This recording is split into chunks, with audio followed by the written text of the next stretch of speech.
This is Neil Schneider for MTBS-TV at CES 2016. To my immediate right is Nicholas Burtey, CEO of VideoStitch. Welcome to the program, Nicholas. Hi, how are you? Wonderful. So I've seen your stuff before, but for others that aren't familiar with it, what does VideoStitch do? So we develop software for virtual reality. We have post-production and live software. Here we showcase the live software, which is using 4 Elmo cameras and a laptop. And it can do 4K in real time.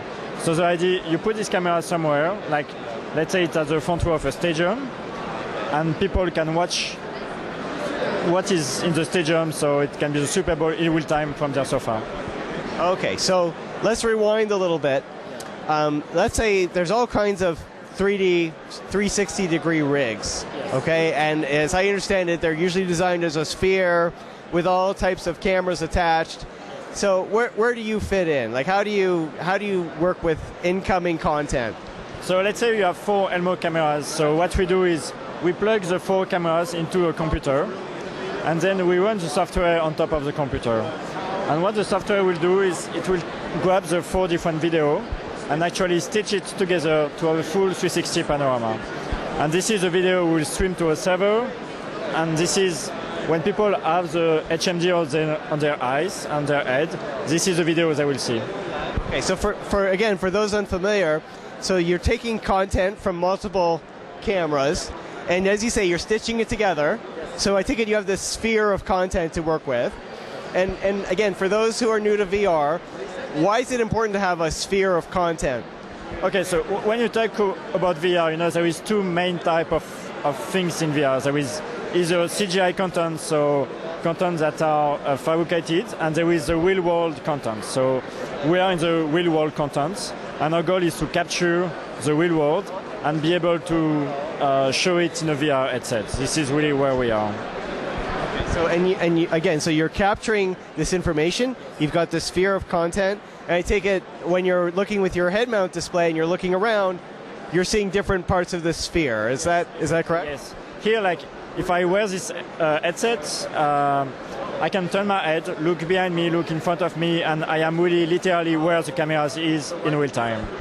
Yeah. And I think the real time is a real value of what we are bringing, because we can enable a lot of experience, like sharing experience in VR, like from real reality. Now, I mentioned earlier there's all kinds of camera systems in the market. I mean, just looking at CES, I'm sure there's all kinds of 360 rigs. Some are in stereoscopic 3D, some are just in 2D. Which solutions does your VideoStitch work with? So we can work with pretty much any type of cameras.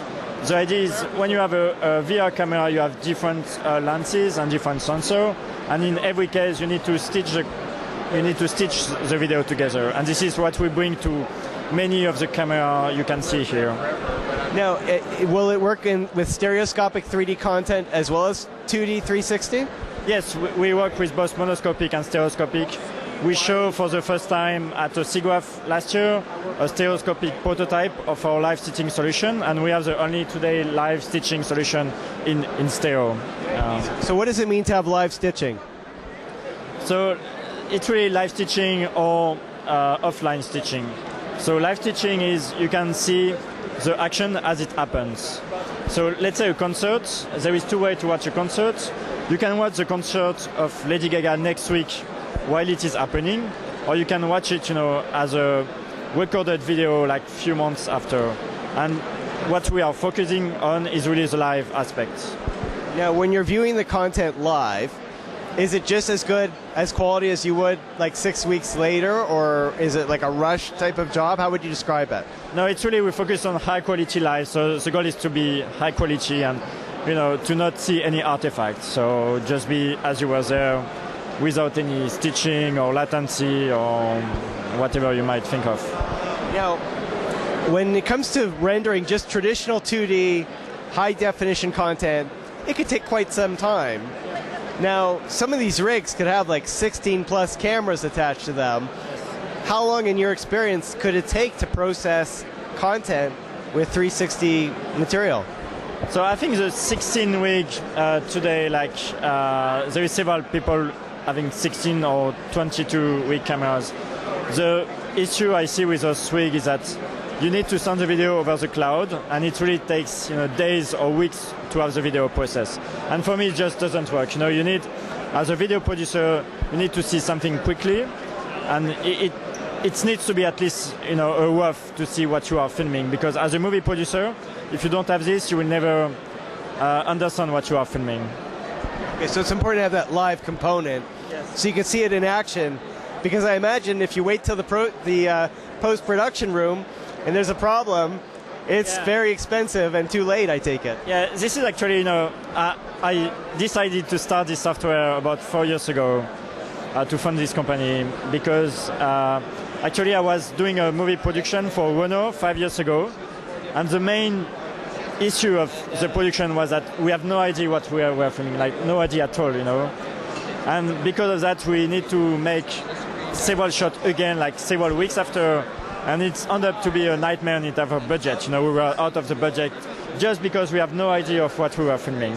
So this is ultimately why I started this company 4 years ago. What kind of computer do you need to run VideoStitch? So in the past, we used to need a big workstation, but as the technology advanced and our technology advanced as well, now you just need a simple laptop to do live stitching in 4K in real time, and obviously in the future we will need a smaller device. Okay, very good. One quick question. With the Sphere and this is just theoretical, with Sphere content, to get a left and right perspective, is the source data already there? Like, no matter what kind of camera rig you're using to create a stereoscopic image, like, is it possible to use your software to capture 3D data, or is it up to the camera rig to do the work? So usually if you have a stereoscopic camera, then you have several steps, but the first step is to capture the data, and after is to process it. It's more on the processing side that a lot of works have to happen when it comes to 360 stereoscopic content. So VideoStitch, is it geared towards professionals, consumers, or both? It's from prosumer to professionals. If it's okay to ask, how much is it? So the post-production software is about $900, and the live software is $2,700. US? Yes, USD. Well, thank you so much for joining us. For those who want to learn more, where can they go? www.video-stitch.com. Perfect. Well, thanks again for joining us. Thank you very much. This is Neil Schneider for MTBS-TV at CES 2016. We will, of course, be back with more. Thank you for watching.